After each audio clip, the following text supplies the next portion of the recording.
Une fois de plus, Donald Trump change son fusil d'épaule.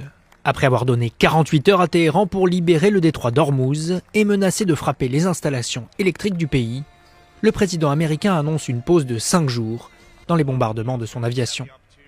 Il se pose en maître du calendrier et dit négocier avec la République islamique. Nous avons eu de très bonnes discussions, de très bonnes discussions. Et vous devez comprendre, toute ma vie a été une négociation.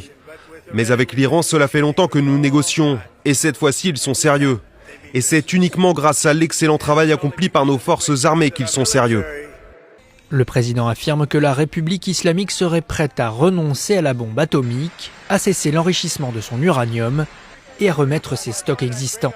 La réduction de son programme balistique serait aussi sur la table. Donald Trump évoque également un contrôle conjoint du détroit d'Ormuz et du pétrole iranien, avec, je cite, « n'importe quel ayatollah ». Autant d'affirmations que personne ne confirme, ni à Washington, ni à Téhéran. L'Égypte, la Turquie et le Pakistan serviraient en revanche d'intermédiaires entre les deux capitales depuis ce week-end, via le ministre des Affaires étrangères, Abbas Araghchi. La presse américaine évoque aussi des contacts avec le président du Parlement iranien. Ce dernier nie toute discussion. Aucune négociation en cours avec les États-Unis, juste de fausses informations destinées à manipuler les cours du pétrole. Les gardiens de la révolution, eux, publient ces images de lancement de missiles et rejettent toute volonté de négocier.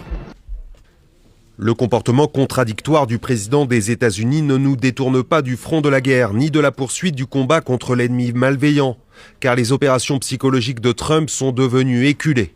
Négociation ou pas, ce mardi, des missiles et des drones iraniens ont visé Israël, le Koweït, l'Arabie Saoudite et les Émirats Arabes Unis. L'ère de vos promesses est révolue. Vous ne verrez aucun signe de vos investissements dans la région, ni les prix antérieurs de l'énergie et du pétrole, tant que vous n'aurez pas compris ceci. La stabilité régionale est garantie par la force de nos forces armées. La stabilité s'obtient par la force. Nous l'affirmons clairement, tant que nous ne le déciderons pas, la situation ne reviendra pas à son état antérieur.